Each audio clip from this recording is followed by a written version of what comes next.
एक राजा की एक बहुत ही सुंदर बेटी थी, पर बहुत ही घमंडी औरत बदमिजाज थी। उसे कोई भी व्यक्ति पसंद नहीं आता था। राजा उसका विवाह करना चाहता था, पर वो घमंडी लड़की और लड़के में कमी निकालकर उसे विवाह का ये प्रस्ताव को ठुकरा दी थी कि उसकी मर्जी से राजा बहुत परेशान था। एक बार उसने अपनी बेटी का स्वयंवर रचाने की सोची और दूर दूर से राजकुमारों को इस स्वयंवर के लिए आमंत्रित किया। इसके बाद उसने बेटी को राजकुमारों की सभा में बुलवाया ताकि वो अपना पति सुन सके। पर राजा को तब अत्यंत दुख हुआ जब उसकी लड़की ने हर एक उम्मीदवार में कमियां निकालना शुरू कर दी। उसके लिए कोई भी बहुत मोटा था तो कोई बहुत पतला, कोई बहुत लंबा, कोई बहुत छोटा। इस तरह उस लड़की ने हर युवक में कोई ना कोई कमी निकालकर उन सभी से विवाह करने से इनकार कर दिया। एक नुकीली ठुडी वाले राजा का तो उसने काफी अपमान किया। वो लड़की उस राजा को देखकर बोली, इस राजा की टूडी को तो देखो, जैसे बत्तख की सॉस। इस घटना के बाद ने उस राजा का नाम नुकीली टीडी वाला राजा पड़ गया। राजा ने जब अपनी बेटी को आए हुए राजकुमारों का अपमान करते देखा तो वो गुस्से से लाल पीला हो गया और बोला, इस लड़की ने सभा में आए हुए मेहमानों का बहुत निरादर किया है, इसलिए अब इसे उस भिखारी से विवाह करना पड़ेगा जो भीख मांगने के लिए मेरे दरवाजे पर आएगा। इसके बाद उसने सभी राजकुमारों से क्षमा मांगी। कुछ दिनों के बाद एक भिखारी गायक राजा के महल के सामने गाना गाकर भीख मांगने लगा। राजा ने उस भिखारी को महल में बुलवाया। वो मेले कुचेले कपड़ों वाला भिखारी महल में आया तो राजा बोला, तुम्हें तुम्हारा गाना बहुत ही पसंद आया, मैं तुम्हें इसके बदले अपनी बेटी उपहार में देता हूँ और तुम ही मेरी बेटी के पति हो। राजा की बेटी ये सब सुनकर हक्की बक्की रह गई और विवाह से इनकार करने लगी। पर राजा बोला, मैंने तो स्वयंवर वाले दिन कसम खाई थी कि तेरा विवाह अपने दरवाजे पर आने वाले पहले भिखारी से करूंगा। राजकुमारी के बहुत मना करने पर भी राजा ने अपना निश्चय नहीं बदला। उसने राजपुरोहित को बुलवाकर अपनी बेटी का विवाह उस भिखारी गायक से करवा दिया और अपनी बेटी से बोला, अब तुम मेरी बेटी नहीं, एक भिखारी की पत्नी हो। अब तुम्हें अपने पति के साथ ही जाना होगा। राजा की आज्ञा सुनकर राजकुमारी को महल छोड़कर अपने भिखारी पति के साथ जाना पड़ा। उसे पैदल ही पति के साथ चलना पड़ा क्योंकि राजा ने अपनी बेटी को कोई भी रथ देने से इनकार कर दिया था। जब वो भिखारी पति के साथ विवाह एक जंगल से गुजर रही थी तो राजकुमारी ने पूछा, यह इतना सुंदर जंगल किसका है? भिखारी बोला, यह जंगल नुकीली टूडी वाले राजा का है। अगर तुम मुझसे शादी कर लेती तो ये सुंदर जंगल आज तुम्हारा होता।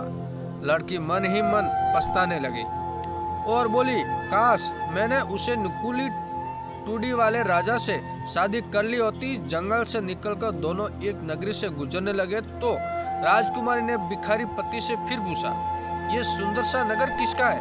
पति ने जवाब दिया, नुकीली टूडी वाले राजा का। राजकुमारी बोली, काश मैं उसी राजा से शादी कर लेती।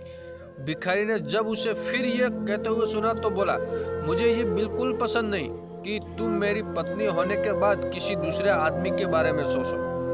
आखिर वे एक छोटे से कच्चे घर में पहुंचे। भिखारी पति बोला, यही हमारा छोटा सा घर है।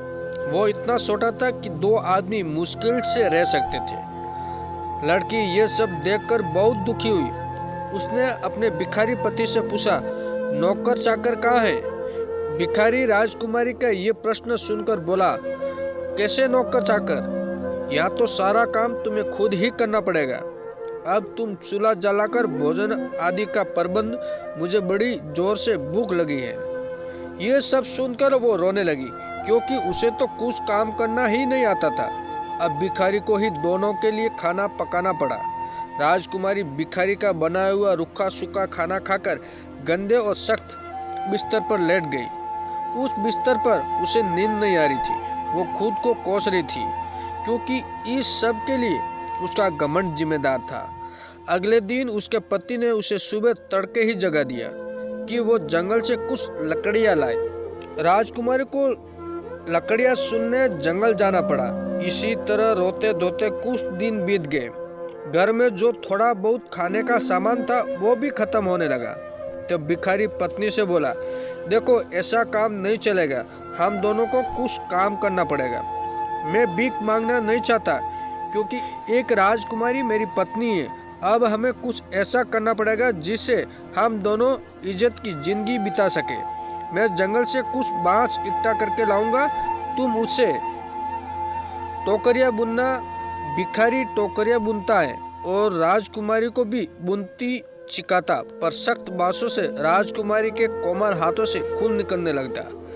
राजकुमारी के जख्मी हाथों को देखकर अगले दिन भिखारी अपनी पत्नी के लिए सरका और कुछ रुई लेकर आया। जब राजकुमारी ने सूत काटना शुरू किया तो वो तकले से उसकी अंगुलियों से खून निकलने लगा।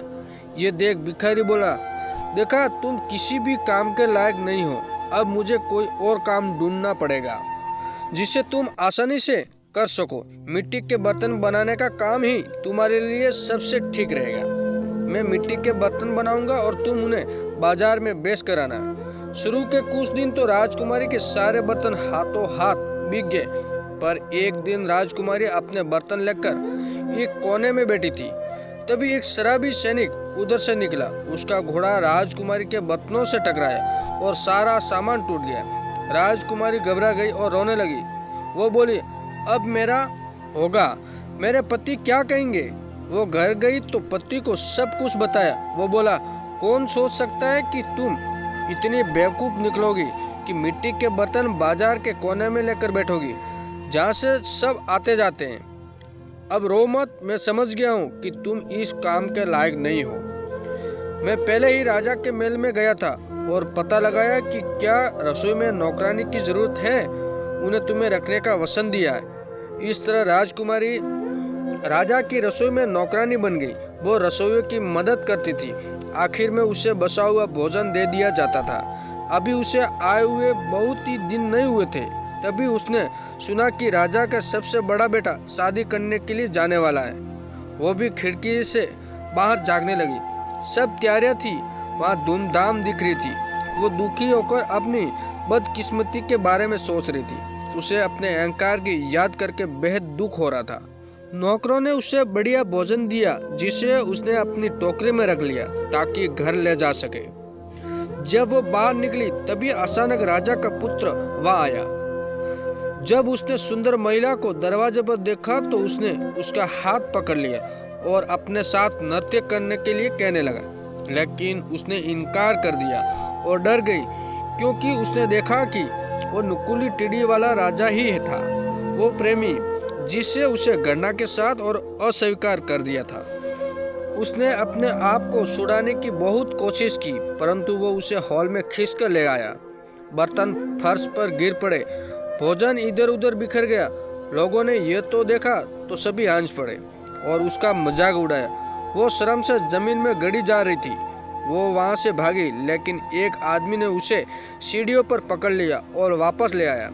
और जब उसने उसकी ओर देखा तो वो फिर से नुकुली टिड्डी वाला राजा था। उसने उससे कहा, डरो मत, मैं और उस झोपड़ी में तुम्हारे साथ रहने वाला भिखारी गायक दोनों एक ही हैं।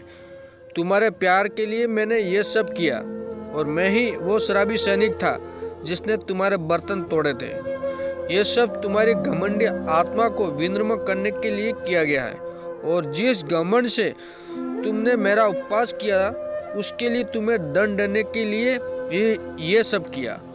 तब वो फूट फूट कर रोने लगी और कहने लगी, मैं गलत थी और आपकी पत्नी होने के योग्य नहीं हूँ। लेकिन उसने कहा, धैर्य रखो, बुरे दिन बीत चुके हैं, अब हम अपनी शादी का जश्न मनाएंगे।